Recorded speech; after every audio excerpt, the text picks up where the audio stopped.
They cut off respect and called it our house. After their ultimatum, I chose freedom and a shock, counterstrike that yanked away. The afternoon sun cast long shadows across my living room as I pushed through the front door, arms aching from the weight of grocery bags that seemed heavier with each passing year. At 73, these simple tasks shouldn't feel like mountains to climb. But here I was, breathing harder than I'd like to admit after just one trip from the car. The house felt different when I walked in. Not the comfortable silence I'd grown accustomed to since Martha passed, but something tense, electric, like the air before a thunderstorm. My son-in-law Harry was planted in my favorite armchair, the one Martha had saved for months to buy me for our anniversary years ago. His feet were kicked up on my coffee table, remote in one hand, beer bottle in the other, completely absorbed in whatever game was flickering across the television screen. "Hey there, old-timer," he called without even looking in my direction. "Long as you're up, grab me another cold one from the fridge." I stood there for a moment, groceries still in hand, trying to process what I'd just heard. The plastic handles were cutting into my palms, leaving angry red marks that would probably bruise by tomorrow. I'd just walked into my own home after spending what little money I had on food for everyone, and this was the greeting I received. "Harry, I just got back from the store," I said, setting the bags down carefully on the kitchen counter.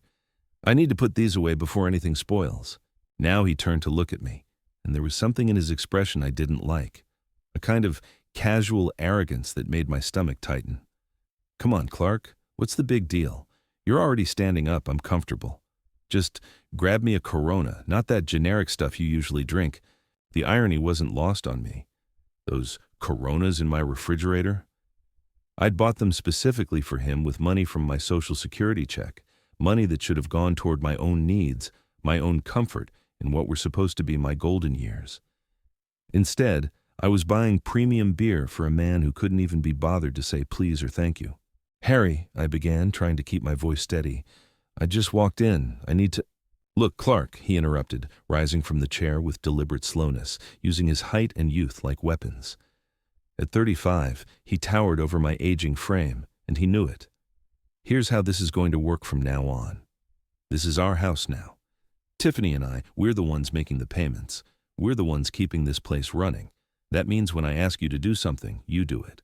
No arguments, no excuses. Simple as that. Our house." The words hit me like a physical blow. This house that Martha and I had saved for, scrimped for, worked double shifts to afford. This house where we'd raised our daughter, where we'd celebrated birthdays and anniversaries, where Martha had taken her last breath holding my hand. Our house. Before I could respond, Tiffany emerged from the kitchen, dish towel in her hands, blonde hair pulled back in that messy way that reminded me so painfully of her mother at that age. She took one look at the scene, at Harry standing over me like some kind of schoolyard bully, and I waited for her to say something, to defend her father, to remember who had raised her, who had sacrificed everything to give her the life she wanted. "What's going on out here?" she asked, but her tone wasn't concerned. It was annoyed, like we were children disturbing her peace. "Your dad's being difficult," Harry said, not taking his eyes off me. "I asked him to grab me a beer, and he's making it into some kind of federal case." I looked at my daughter, really looked at her, searching for any trace of the little girl who used to climb into my lap during storms, who used to beg me to read her one more bedtime story. But the woman standing before me wore Harry's same expression of entitled impatience.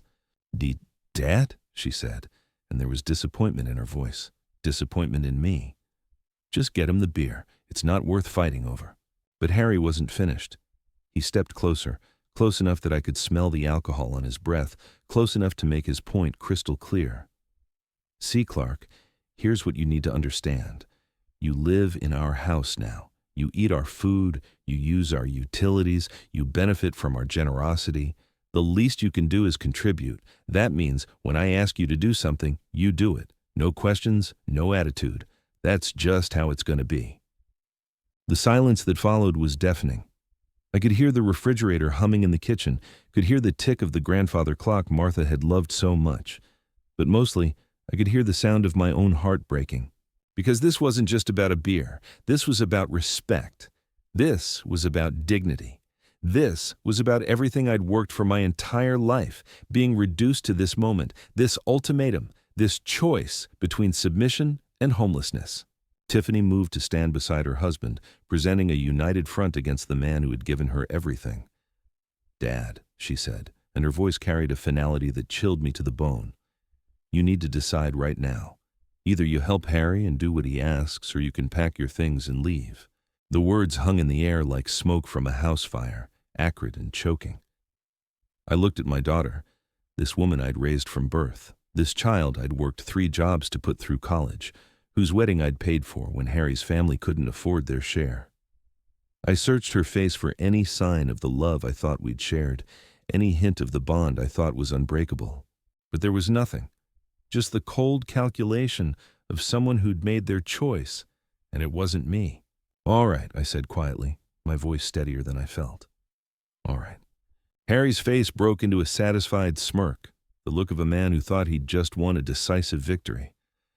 "Good," he said, settling back into my chair. "Now, about that beer, I'll pack." The smirk died on his face like someone had flipped a switch. Tiffany's mouth fell open, her eyes wide with something that might have been shock, might have been fear.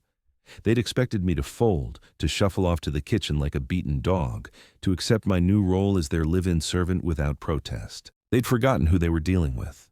I turned toward the hallway, leaving the groceries where they sat, leaving behind the comfortable routine of a life I'd thought was mine. Behind me, I heard Harry's sharp intake of breath, heard Tiffany whisper, "Dad, wait." But I was already walking away. My feet carried me down the hallway I'd walked thousands of times, past the family photos that chronicled a life I'd thought was built on love, but now realized had been constructed on something far more fragile. The hardwood floors creaked under my weight, floors that Martha and I had refinished together one summer when money was tight and contractors were a luxury we couldn't afford. The suitcase came down from the closet shelf with a soft thump that seemed to echo through the sudden quiet of the house. It was the same suitcase Martha and I had taken on our honeymoon to Yellowstone all those years ago, back when the future stretched ahead of us like an endless highway full of possibilities. Now it gaped empty on our bed, waiting to swallow what remained of my dignity.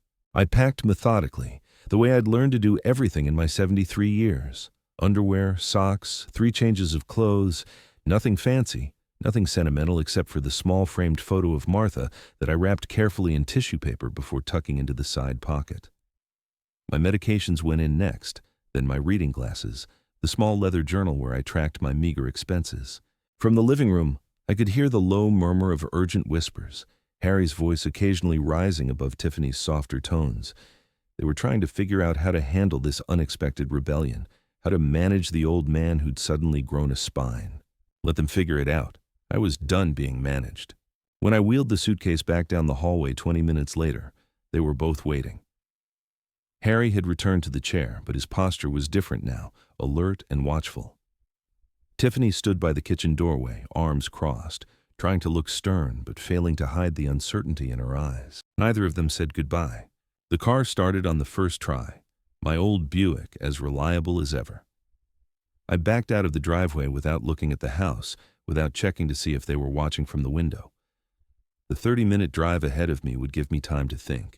Time to process what had just happened, time to figure out what came next. But as I pulled onto the main road, heading toward the Pine Lodge Motel on the outskirts of town, I felt something I hadn't expected. Not sadness, not regret, not even anger. I felt free. The memories came flooding back as I drove through downtown, each familiar street corner triggering another recollection of the sacrifices I'd made for the family that had just cast me aside. Tiffany's college tuition flashed through my mind like a neon sign demanding attention. $48,000 a year for that prestigious private university she'd insisted on attending. Not the state school that would have been perfectly adequate, not the community college that could have saved us tens of thousands. No, it had to be the best, the most expensive, the one that would look impressive on her resume. I remembered those years clearly now. Working overtime at the bank, taking on extra clients, staying late to review loan applications until my eyes burned and my hands cramped from all the paperwork. Martha would wait up for me with coffee and a warm meal, massaging my shoulders while I calculated how we'd make the next tuition payment. Every semester brought new fees, new expenses, new reasons why our daughter needed more money. Then came the wedding. $25,000 for one day. One single day that lasted 8 hours and left us financially drained for months afterward. Harry's family couldn't cover their traditional half of the expenses, they'd explained with embarrassed smiles and empty promises. So I'd quietly stepped in, not wanting anyone to feel ashamed, not wanting my little girl's special day to be anything less than perfect. The reception hall with its crystal chandeliers, the flowers that cost more than most people's monthly salary, the dress that hung in our closet for weeks beforehand like some beautiful, expensive ghost, the photographer, the band, the catered dinner for 200 guests, all of it charged to credit cards I was still paying off when Martha got sick. But it didn't stop there. It never stopped. Young couples need help getting started, I'd told myself. That's what fathers do. That's what Martha would have wanted. So when they found the house, that perfect starter home in the nice neighborhood with the good schools for future grandchildren, I'd liquidated my retirement savings without hesitation. $80,000 for their down payment, money that Martha and I had saved dollar by dollar, sacrifice by sacrifice, for our own golden years. The monthly payments had followed like clockwork after that. $1,200 for their mortgage when Harry's job wasn't paying enough, $300 for utilities when money got tight, $500 for groceries when unexpected expenses arose. My Social Security check disappeared into their lives piece by piece, month by month, and I'd convinced myself it was love. Pine Lodge Motel sat on the outskirts of Kalispell, like a tired old dog resting in the shade. The building was low and sprawling, with faded paint that might have been cheerful once, but now looked defeated by too many harsh winters. The neon sign flickered intermittently, casting pink and blue shadows across the parking lot where a handful of cars sat like abandoned hopes. The room was small but clean, furnished with the kind of generic furniture that belonged everywhere and nowhere. A bed with a floral comforter that had seen better days, a single chair positioned by the window, a tiny table that wobbled when I set my suitcase down. It wasn't much, but it was mine. No one could tell me what to do here. No one could demand I serve them beer or threaten me with homelessness. The silence was different here than at home, not the comfortable quiet of a house filled with memories, but the hollow emptiness of a temporary space. It should have felt lonely, depressing even. Instead, it felt like possibility.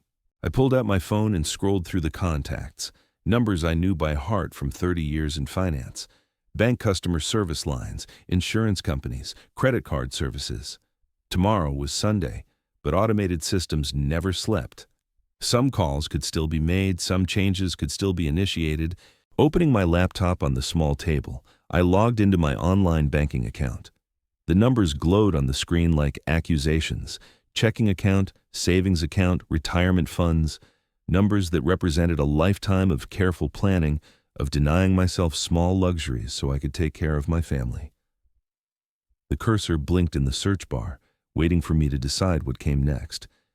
Sunday morning arrived gray and overcast, matching the weight I felt in my chest as I spread paperwork across the motel table like a general planning his campaign. Bank statements, insurance policies, legal documents, everything organized with the methodical precision that had served me well in my banking career. Everything within reach, everything under my control for the first time in years. The first call went to First National Bank. Sunday banking was limited, but automated systems operated around the clock, and I knew exactly which buttons to press to reach a human being when I needed one. "Good morning, Mr. Miller," came the professional voice after I'd navigated through the phone tree. "How can I help you today?" "I need to cancel the automatic mortgage payment for 847 Pine Street," I said, my voice steadier than I'd expected. "Account ending in 4729. A pause, computer keys clicking in the background. "Sir, I show that payment has been active for 5 years. Are you sure you want to discontinue it?" 5 years. 5 years of $2,800 every month, disappearing from my account like water through a sieve. 5 years of putting their needs before my own, their comfort before my security. "Completely sure," I replied. "May I ask the reason for the change?" The reason. How could I explain that the recipients no longer qualified for my financial assistance, that they'd made their position clear when they gave me an ultimatum in my own living room? That family, real family, didn't work the way they seemed to think it did. The homeowners no longer qualify for my financial assistance, I said simply. More clicking.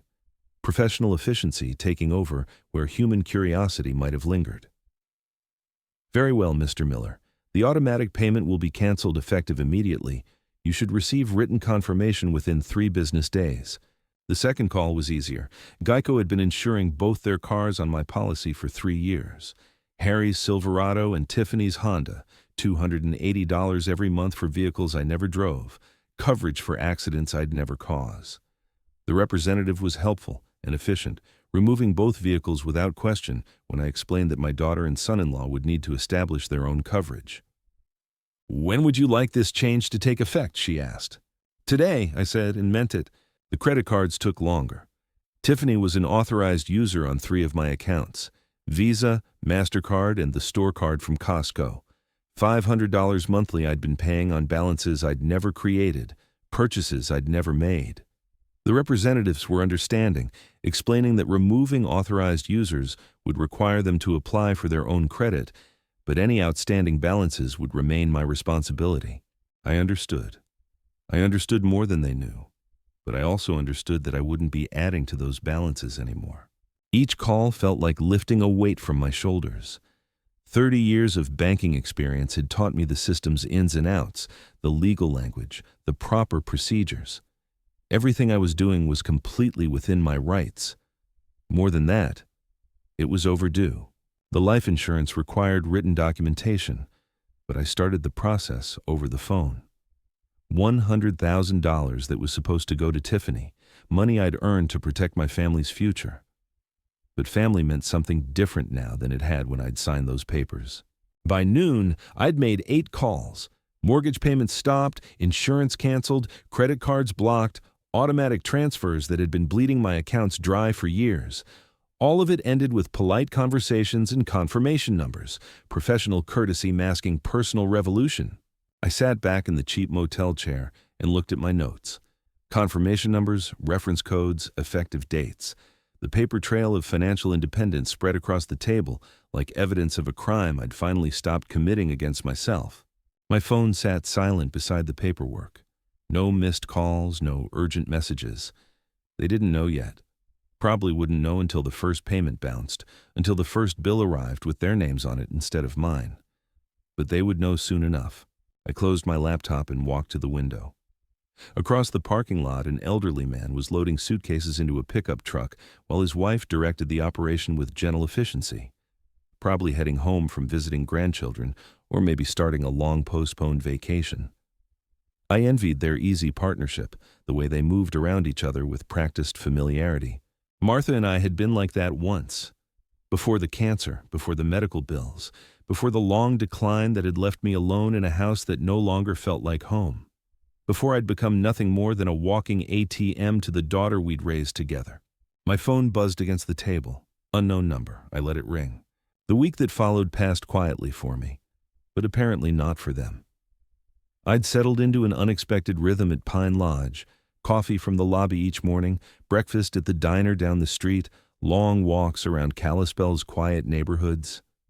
For the first time in years, I wasn't calculating how much money would disappear from my account at the end of the month. I wasn't budgeting around other people's needs, other people's wants, other people's demands. My phone accumulated missed calls like a collection I had no interest in starting. By Wednesday, there were 12 messages. By Friday, 22. I listened to them in chronological order, watching the progression from confusion to anger to desperation play out in voicemails I had no intention of returning. The first few messages were almost casual. Tiffany's voice carried that slightly annoyed tone she'd perfected over the years, the one that suggested I was being unreasonable about something trivial. Dad, there seems to be some kind of banking error with the mortgage payment. Can you call me back when you get this? Harry's early messages were brief and irritated, complaining about his car insurance lapsing without warning. He spoke like someone accustomed to having problems solved by other people, frustrated that his usual solution wasn't picking up the phone.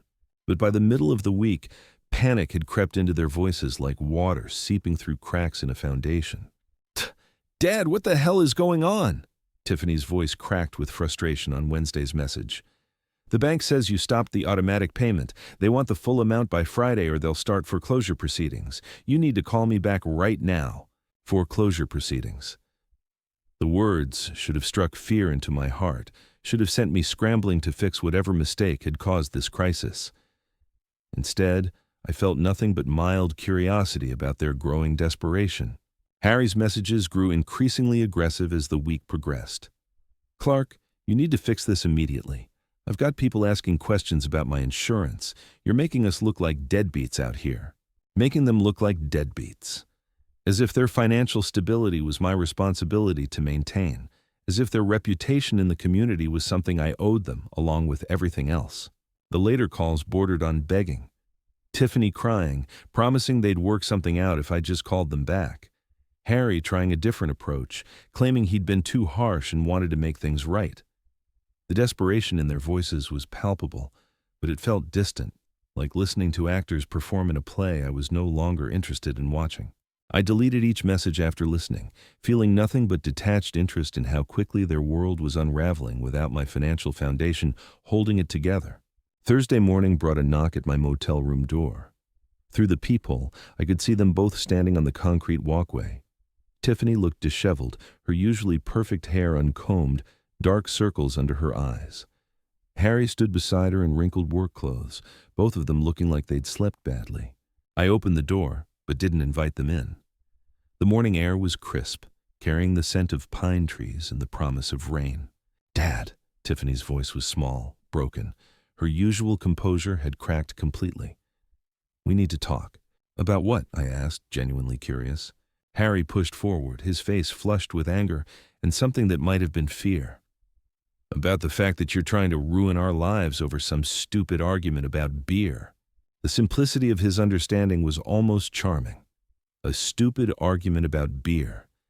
As if 30 years of sacrifice could be reduced to such trivial terms, as if the moment they'd demanded my submission was just some minor disagreement between reasonable people. "I'm not trying to ruin anything," I said calmly. "I'm simply no longer paying for your lives." "The mortgage, Clark." Harry's voice rose dangerously. "You can't just stop paying the mortgage. That's our house." "Actually, it's my house."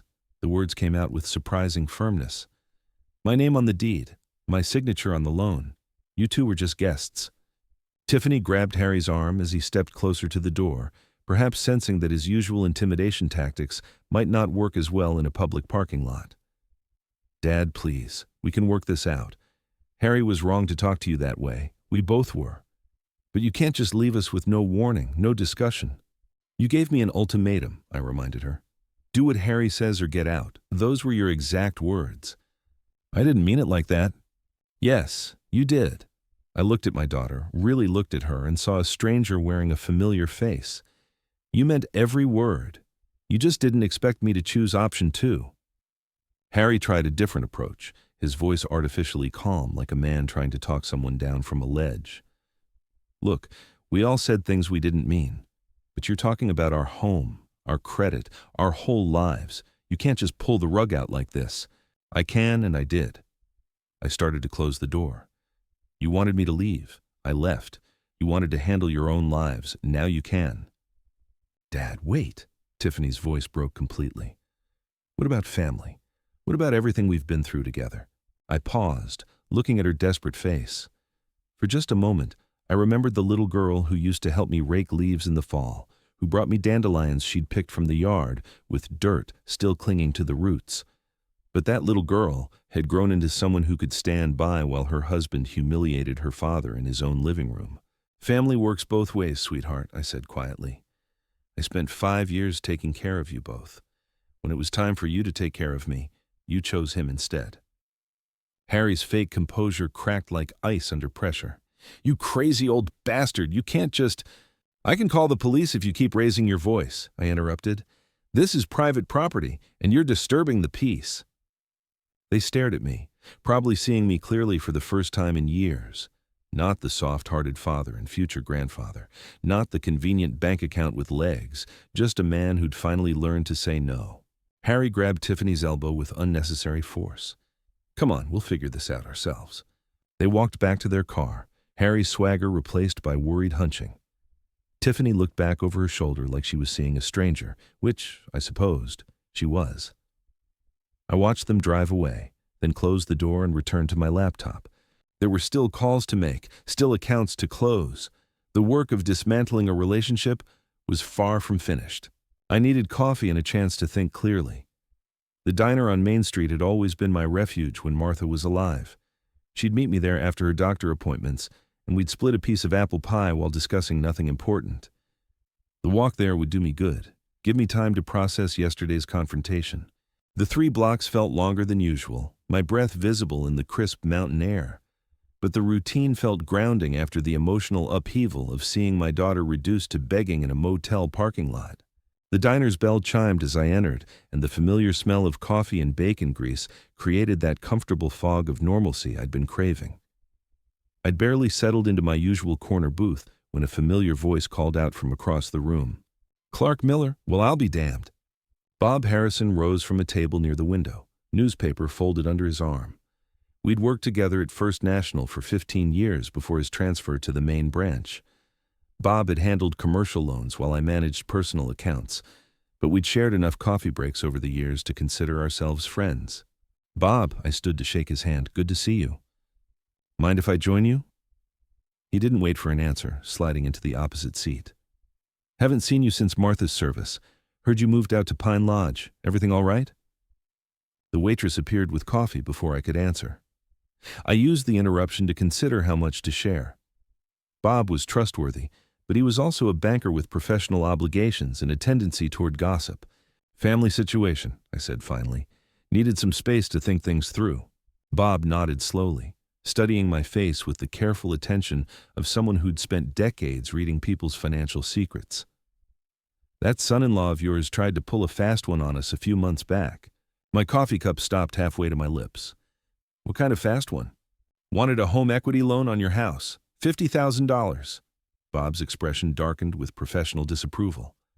"Claimed it was his property, brought in documentation and everything." The diner's ambient noise seemed to fade around us. "My house?" "That's right.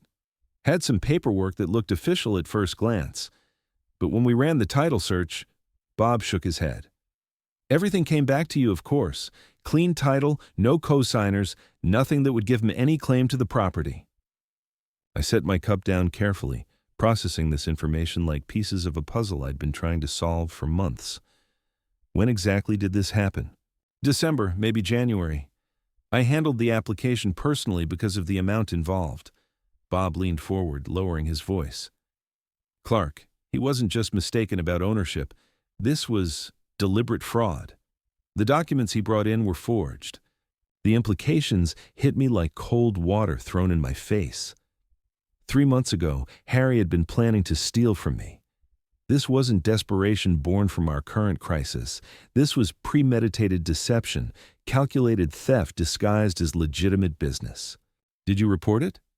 "We rejected the application and flagged his information in our system. Technically, since no money changed hands, it's a gray area legally, but I kept copies of everything." Bob studied my expression carefully.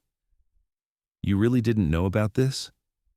I shook my head, thinking about all those monthly payments I'd been making, all the dinners where Harry had complained about money troubles while secretly planning to rob me blind. The beer demand, the ultimatum, the casual disrespect. It all made sense now. He hadn't just been establishing dominance. He'd been maintaining access to money he believed he was entitled to steal. What was he going to use the money for? Bob glanced around the diner, then leaned closer.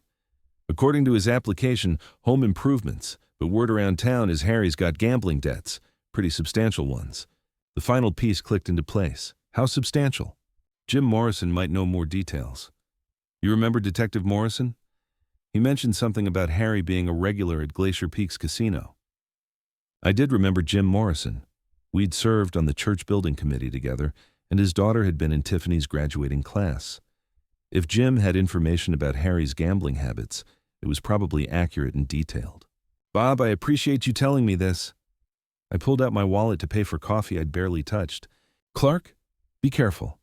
A man who'd forged documents to steal from family might do other desperate things when he's cornered." I walked back to Pine Lodge with my mind racing, connections forming between Harry's behavior and his hidden desperation. The beer demand and ultimatum suddenly made perfect sense. He hadn't just seen me as an inconvenience to be managed, he'd seen me as a mark, a convenient source of cash for his gambling habit. The disrespect, the threats, the attempt to reduce me to servant status, all of it designed to maintain access to money he felt entitled to take. Back in my motel room, I opened my laptop and created a new document titled Harry Thompson Evidence. Bob's revelation was just the beginning. If Harry had been lying about this, planning to steal from me while living under my roof and eating my food, what else had he been hiding? The courthouse closed at 5 o'clock. I had exactly 1 hour to file the paperwork that would change everything. After lunch, I drove straight from the diner to the Flathead County Courthouse, that imposing brick building that had intimidated me as a young man but now seemed like an ally in my quest for justice.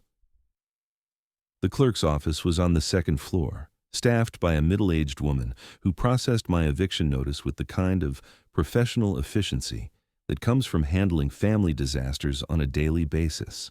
"Mr. Miller," she said, reviewing the property deed I'd provided and comparing it to the eviction documents, "you understand this is your daughter's residence?"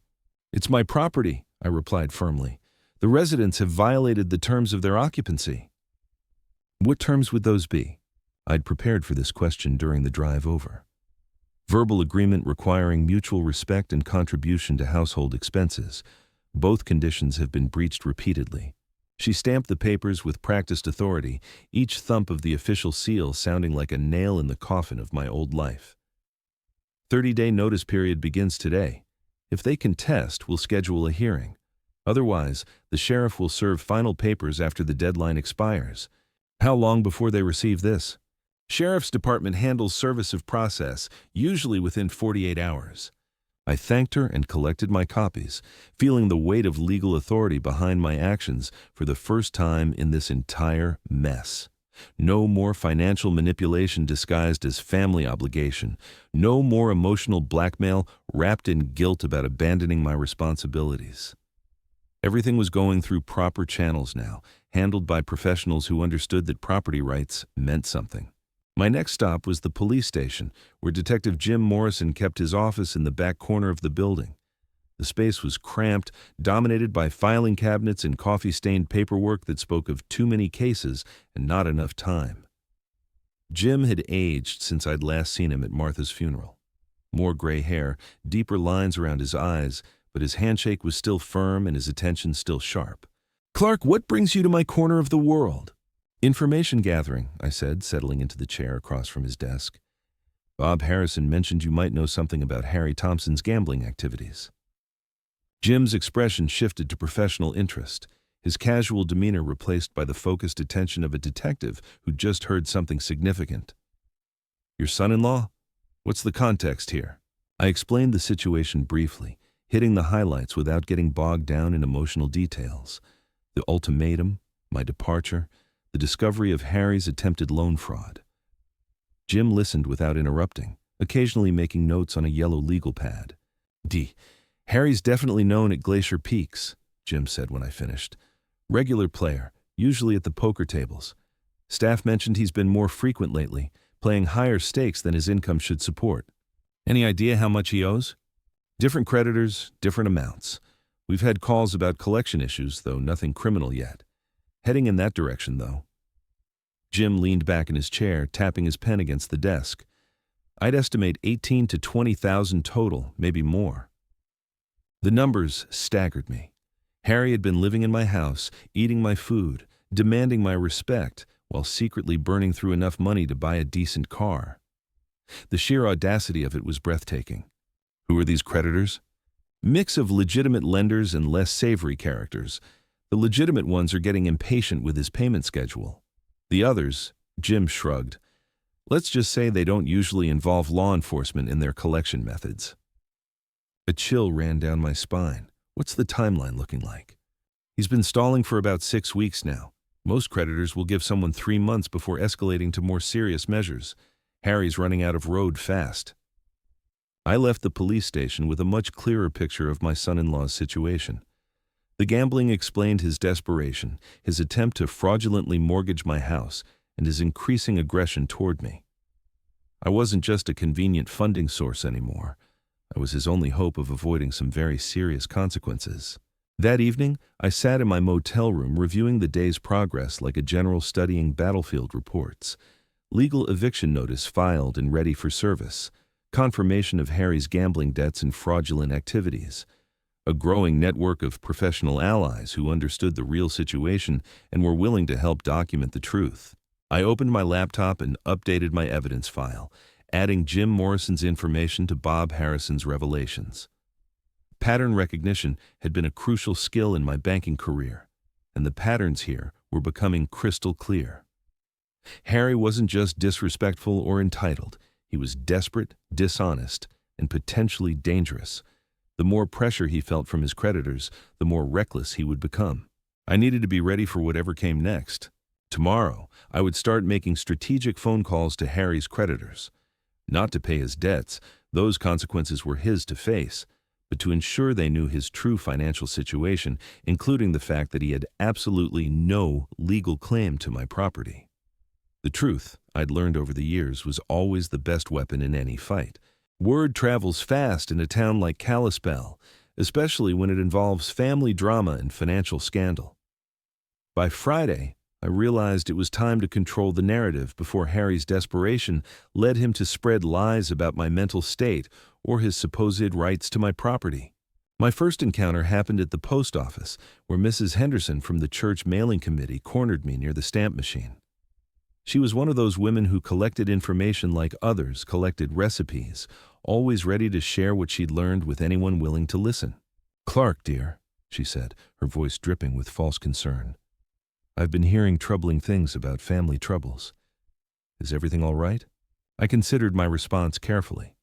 Mrs. Henderson would repeat whatever I said to at least a dozen people by Sunday service, which made her either a dangerous gossip or a valuable ally, depending on how I handled the conversation.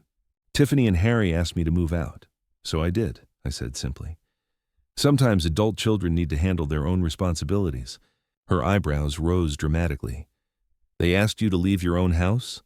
"It seemed like the best solution for everyone involved," I replied. "Though I have to say, I'm curious about how they plan to afford the mortgage payments now." She leaned closer, lowering her voice conspirationally. "I always wondered how they managed that house on Harry's salary. Didn't you help them with the down payment and wedding costs?" I nodded but didn't elaborate. The facts would speak for themselves once people started putting the pieces together. My next stop was Miller's Hardware, where I'd worked part-time after retiring from the bank. Tom Kowalski, the owner, looked up from his inventory sheets with genuine concern when I walked through the door. "Clark, heard you're staying out at Pine Lodge. What's going on with the family situation?" 3 other employees gathered around as I explained the basics of what had happened. Their reactions were immediate and unanimous.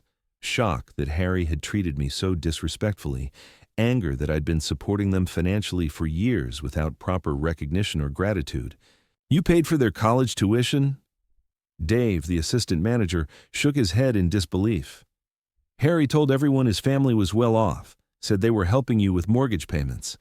"Harry said a lot of things that weren't true," I replied calmly. Tom's expression darkened with understanding. "That explains why he always seemed to have money for expensive things, but never worked overtime when we offered. Said he always had other commitments." "Those commitments were probably at the casino," muttered Sarah from behind the paint counter. By the time I left the hardware store, I knew the real story would be all over town within hours. Kalispell's small-town network was more efficient than any advertising campaign and far more reliable when it came to separating truth from fiction. My third stop was St. Mark's Lutheran Church, where Pastor Williams was preparing for the weekend services. He invited me into his office, offering coffee in the same chair that had comforted many troubled parishioners over the years. "Clark, several people have mentioned they're concerned about you. Can you help me understand what's happening?" I appreciated Pastor Williams's direct approach. He wasn't fishing for gossip or trying to insert himself into family drama. He was genuinely trying to help a member of his congregation navigate a difficult situation. "Bah. Pastor, I've been financially supporting my daughter and son-in-law for 5 years," I said. "Last weekend, They made it clear that my presence in the house was conditional on my following Harry's orders without question. I chose to leave rather than accept that arrangement. That must have been incredibly painful. It was clarifying, I said honestly. I love my daughter, but I won't be treated like a servant in my own home. Pastor Williams nodded thoughtfully. Sometimes loving someone means allowing them to face the consequences of their choices. It sounds like you've been protecting them from those consequences for quite some time. Too long, I think. During my walk back to the motel, I stopped at Annie's coffee shop for an afternoon cup. The place was busy with the usual Friday crowd: retirees, off-duty workers, mothers with strollers. I found a small table in the corner and listened to the conversations flowing around me like a river of information. Heard Harry owes money all over town. Clark Miller's been paying their bills for years. Always seemed odd how they lived so well on his salary. The information was spreading exactly as I'd expected. Small towns were like living organisms, processing information quickly and efficiently, separating truth from fiction through collective wisdom and shared experience. My phone rang as I was leaving the coffee shop. Mrs. Patterson, my next-door neighbor for 20 years. Clark, I hope you don't mind me calling. I wanted you to know there's been a lot of shouting at the house lately. Mostly Harry, but Tiffany too. Yesterday, the police drove by twice. Thank you for letting me know, Mrs. Patterson. I appreciate you keeping an eye on things. Are you safe where you're staying? Do you need anything? The genuine concern in her voice reminded me that community support came in many forms, not all of them financial. I'm fine, thank you. Just taking things one day at a time. That evening, I sat in my motel room reviewing the day's conversations. The social pressure was building naturally, without any vindictive effort on my part. People simply recognized injustice when they saw it clearly, and they were responding accordingly. My phone rang again. Unknown number, but I recognized the area code, one of Harry's creditors most likely. I let it go to voicemail, then listened to the message. This is Marcus Webb from Frontier Financial Services. We're looking for Harry Thompson regarding a past due account. Please call us at your earliest convenience. They were calling me because Harry had probably listed my house as his address on credit applications. More evidence of his deception, more proof that he'd been planning to make me responsible for his debts one way or another. I deleted the message and opened my laptop. Time to update my evidence file with today's discoveries and prepare for what I knew was coming next. I should have expected them to fight back. Harry never was one to go down quietly, and desperate people often made dangerous choices when they felt cornered. Saturday morning started peacefully enough, but that calm wouldn't last long. I was reviewing bank statements over coffee when my phone began ringing with an urgency I hadn't heard in years. First Tom from the hardware store, then Mrs. Henderson, then Pastor Williams. Each call brought the same disturbing news that made my blood run cold. Clark, I think you need to know what he's saying. Tom's voice carried barely controlled anger. He came in here about an hour ago, loud as you please, telling everyone you abandoned them without warning. Claims you promised to always take care of them, then changed your mind out of spite. What exactly did he say? That you're having some kind of mental breakdown. Said you threw them out because Tiffany wouldn't let you control every decision in their lives. Tom paused. He's also claiming there's a family medical emergency that requires money, and you're refusing to help. I thanked Tom and hung up, my mind already working through the implications. Harry was desperate enough to launch a public relations campaign, which meant the pressure from his creditors was intensifying faster than I'd anticipated. The next call confirmed my suspicions. Mr. Miller, this is Detective Morrison. I wanted to give you a heads up.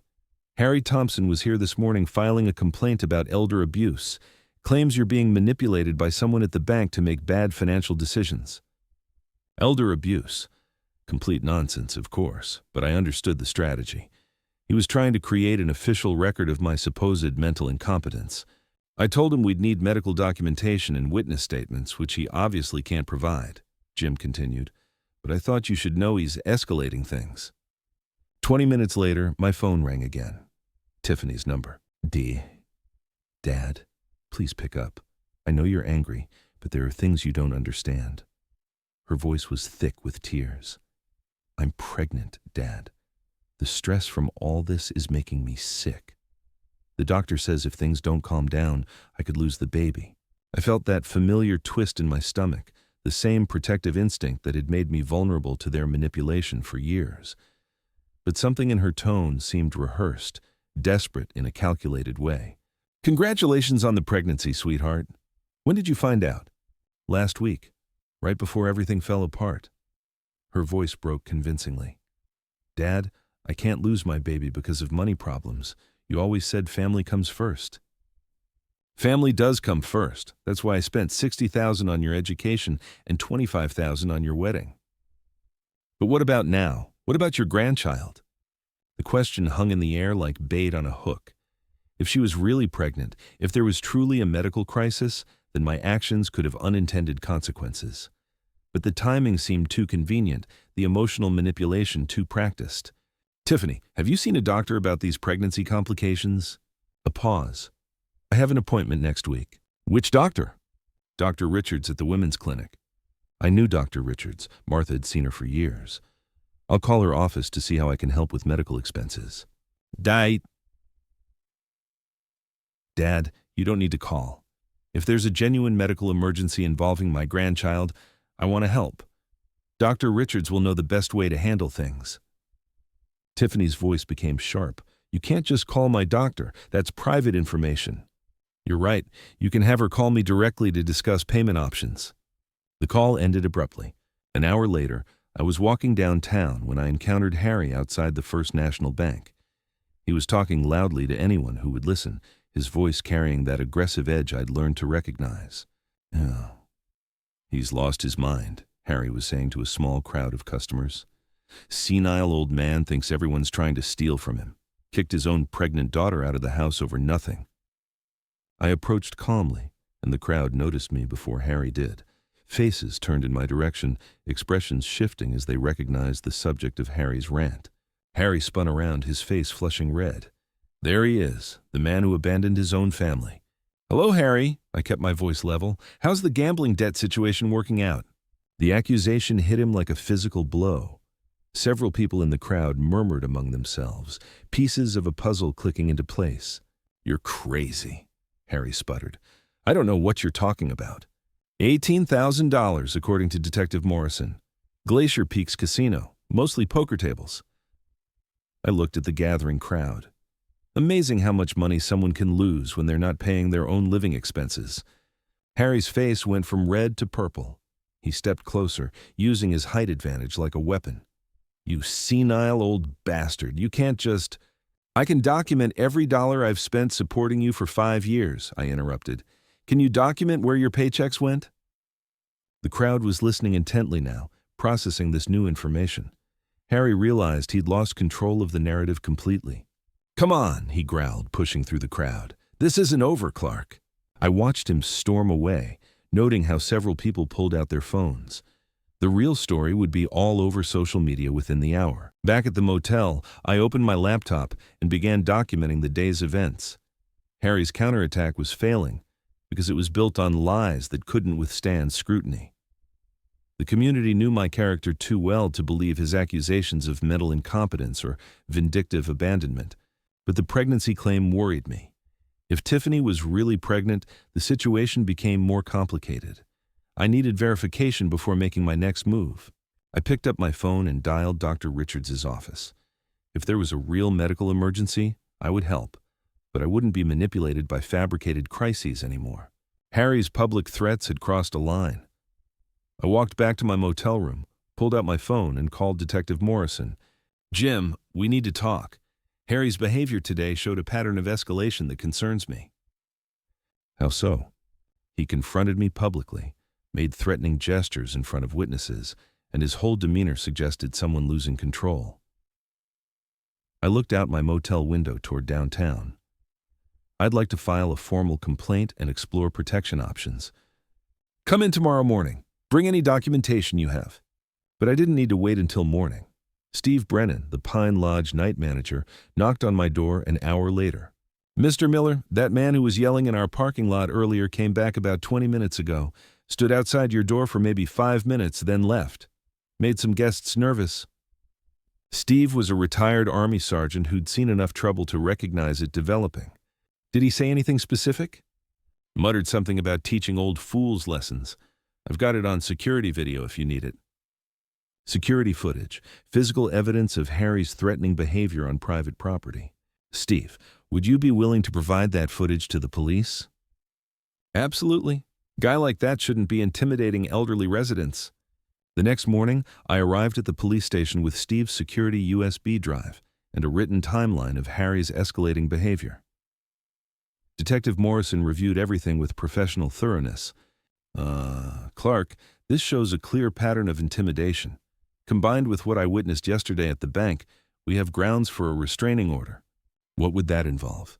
Legal prohibition against Harry coming within 500 feet of you or your property. Violation means immediate arrest. Jim leaned back in his chair. There's something else you should know. Harry consulted with a lawyer Friday about adverse possession laws. The words hit me like cold water. Squatters' rights. Exactly. He was researching whether he could claim legal ownership of your house based on living there continuously. Jim's expression was grim. Montana requires 5 years of hostile occupation. They've been there 3 years. He was planning to wait 2 more years, then file a claim. The implications staggered me. Harry hadn't just been freeloading. He'd been executing a long-term plan to steal my family home through legal technicalities. Does he have any legitimate claim? None whatsoever.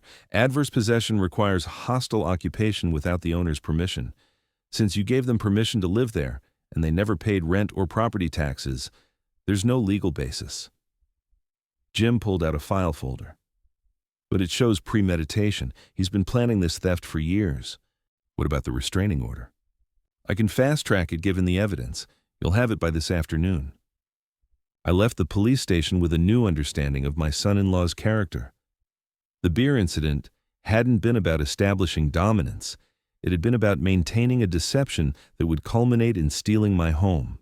Walking back to my car, I pulled out my phone and scrolled through my contacts. Time to make some strategic calls. The first was to Marcus Webb at Frontier Financial Services, one of Harry's creditors who'd been calling my number. Mr. Webb, I'm returning your call about Harry Thompson. I need to clarify something important. He doesn't live at my address anymore and has no legal claim to my property. He listed that address as his residence on all credit applications. He was a guest in my home. I evicted him last week. If you're looking for him, he works at Mountain View Auto Dealership on Highway 93. The second call was to Continental Credit Recovery. This is Clark Miller. You've been calling about Harry Thompson's debts. I want to clarify that Mr. Thompson has no ownership interest in my property and is no longer residing there. Each call was brief and factual. I wasn't paying Harry's debts or providing personal information, just correcting the false address he'd been using to avoid his creditors. By noon, I'd contacted 6 different collection agencies.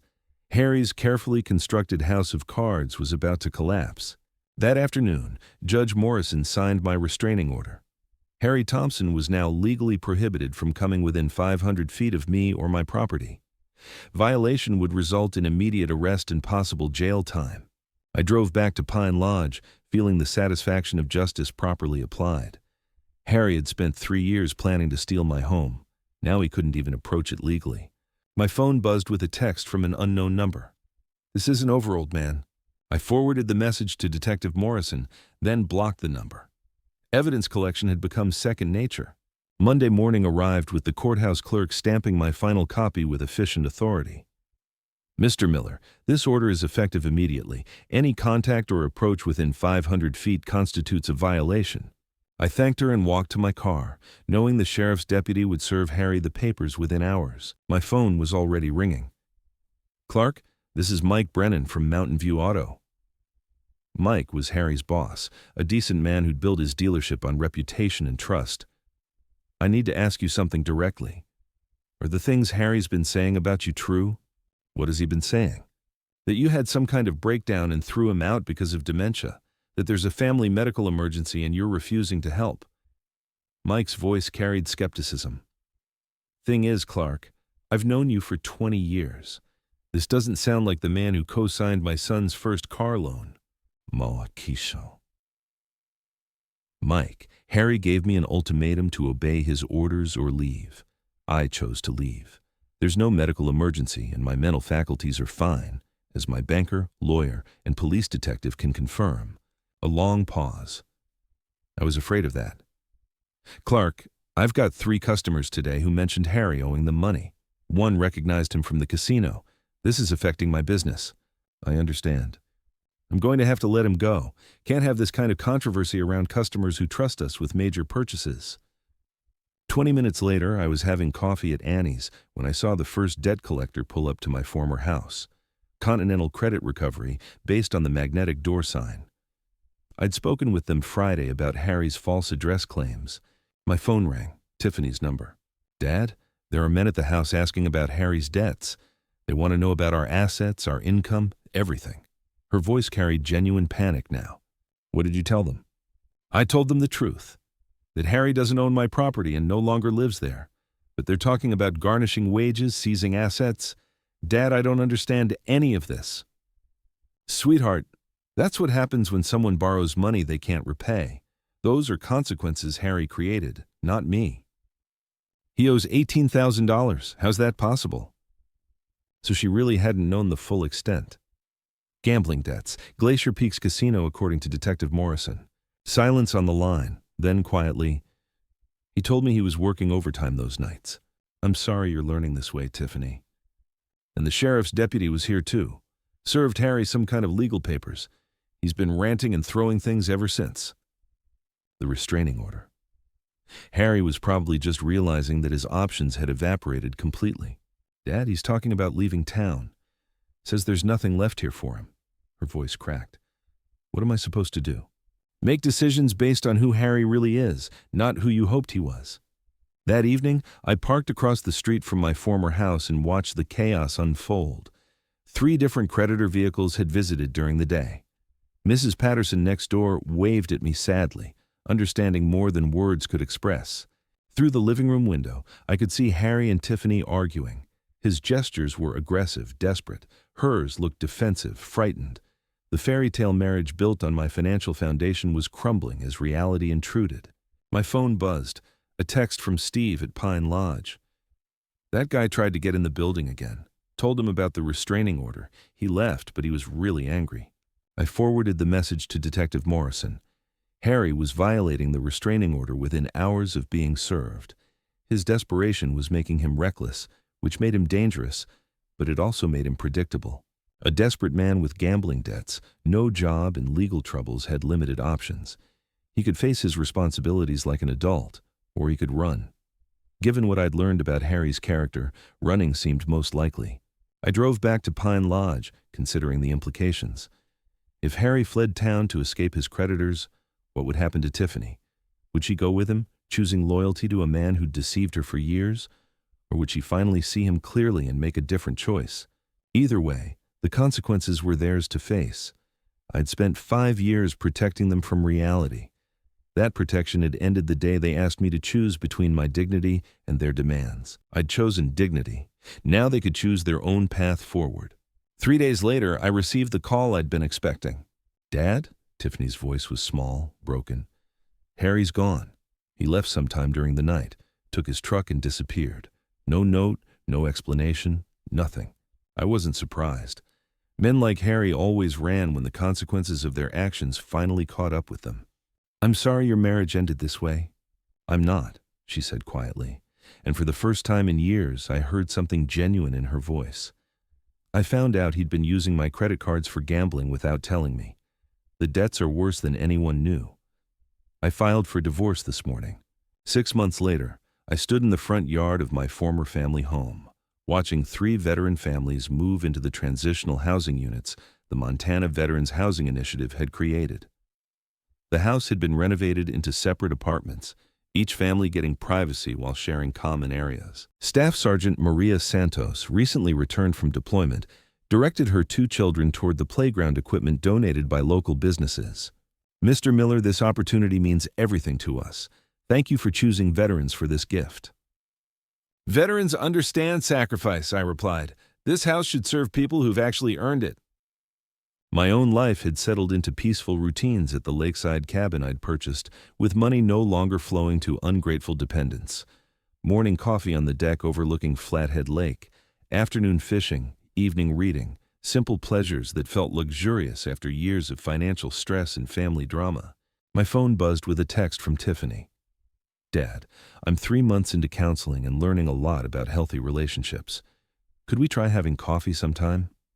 I'd like to earn your trust back, one conversation at a time. I smiled, looking out at the lake where an osprey was fishing in the shallows. Tiffany had kept her word about taking responsibility for her choices. More importantly, she was taking responsibility for rebuilding our relationship instead of expecting forgiveness without effort. I typed back, "Coffee sounds good, Saturday morning at the diner." Her response came immediately, "I'll be there. And Dad, thank you for not giving up on me completely." I set the phone aside and watched the osprey rise from the water with a fish in its talons. Sometimes patience and dignity were rewarded, even when the wait seemed endless. The sun was setting over the Rockies, painting the lake surface gold and orange. In the distance, I could hear children laughing at the veterans' housing complex, families building new lives in the home where I'd learned the difference between generosity and enabling. Justice served, dignity preserved. And maybe, just maybe, a daughter ready to earn back her father's trust through honest effort rather than emotional manipulation. It had been worth the wait. If you enjoyed this story, please subscribe to the channel and let us know in the comments where you're listening from. Your support helps us bring you more stories about standing up for yourself and finding strength in the face of family betrayal.